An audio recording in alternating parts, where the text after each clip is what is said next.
اعوذ باللہ من الشیطان اللعین الرجیم بسم اللہ الرحمن الرحیم السلام علیکم یا علی مدد۔ مومنین و مومنات کی خدمت میں آج ایک بے انتہا مجرب ترین وظیفہ عمل زمانے کے امام اجل اللہ تعالی فرجہ شریف کی بارگاہ سے لے کر آئے ہیں۔ زمانے کے امام اجل اللہ تعالی فرجہ شریف کے اس وظیفہ عمل کو مومنین نے خصوصی طور پر منگل والے دن، ٹیوزڈے والے دن، کسی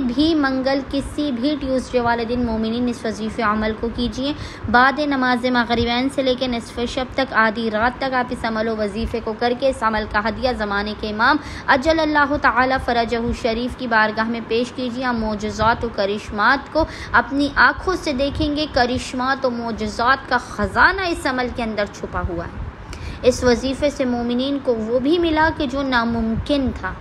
مومنین نے جس چیز کی آرزو و امید ہی کرنا چھوڑ دی تھی، خداوند متعال نے زمانے کے امام کے حق صدقے میں، اس مجرب ترین وظیفہ عمل کے صدقے میں مومنین کو وہ بھی عطا کیا۔ یہ اس قدر مجرب ترین اور تیر بہدف ترین وظیفہ عمل ہے کہ جب مومنین کسی بھی منگل والے دن بعد نماز مغربین سے لے کے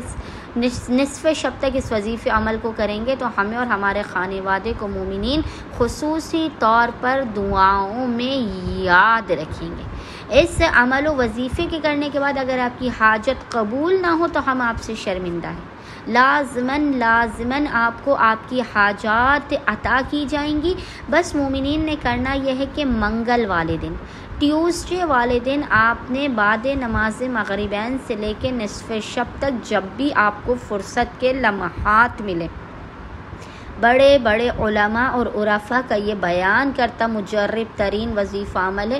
جب بھی آپ کو منگل والے دن بعد نماز مغربین سے لے کے نصف شب تک فرصت کے لمحات ملے، آپ نے باوضو ہونا ہے، اور باوضو ہونے کے بعد سب سے پہلے آپ نے خداوند متعال کی بارگاہ میں اپنے گناہوں کا اعتراف کرتے ہوئے، اشک ندامت کو بہاتے ہوئے، فریاد کرتے ہوئے،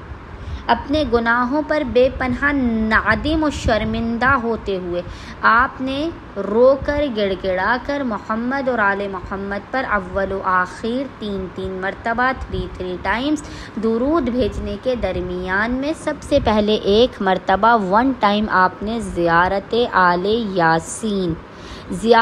آل یاسین کی آپ نے سب سے پہلے ایک مرتبہ تلاوت کرنی ہے، اور اس کے بعد آپ نے ایک مرتبہ دعائے فرج الہی عظم البلا، ایک مرتبہ دعائے فرج اور ایک مرتبہ زیارت آل یاسین کی آپ نے تلاوت کرنی ہے۔ محمد اور آل محمد پر اول و آخر 3 مرتبہ 3 ٹائمز درود بھیجنے کے درمیان میں، اور زمانے کے امام کو ان کی جدہ فاطمہ الزہرا سلام اللہ علیہا کے حق کا واسطہ دینا ہے۔ فریاد کرنی ہے کہ فرزند زہرا، آپ کو فاطمہ زہرا کے حق کا ٹوٹی ہوئی پسلیوں کا، شکستہ پہلو کا، ٹوٹی ہوئی ہڈیوں کا واسطہ ہے جناب سیدہ کی کہ مجھے اپنی بارگاہ سے خالی ہاتھ نہ لوٹائیے۔ میں گناہگار سہی، خطا کار سہی، مجرم سہی، لیکن دل میں ولائے امیر المؤمنین ہے۔ دل میں فاطمہ الزہرا سلام اللہ علیہا کے دشمنوں کے لیے، انہیں ستانے والوں کے لیے بغض ہے۔ آپ اس طرح سے فاطمہ الزہرا کے لال زمانے کے امام اجل اللہ تعالی فرجہ شریف کو پکاریں گے، فرزند زہرا کیا اور رو رو کر اپنی حاجات کو طلب کریں گے، تو ناممکن ہے کہ زمانے کے امام اپنی جدہ کی ٹوٹی ہوئی ہڈیوں اور پسلیوں کے صدقے میں آپ مومنین کی خالی جھولیوں کو نہ بھریں اور آپ کو آباد و شاد نہ کر دیں۔ امید کرتے ہیں اکثریت مومنین اس وظیفہ عمل کو لازماً کریں گے اور ہمیں اور ہمارے خانوادے کو اپنے خصوصی دعا میں نام لے کر یاد رکھیں گے۔ اللہم صلی علی محمد و آل محمد وعجل فرجہم اجمعین۔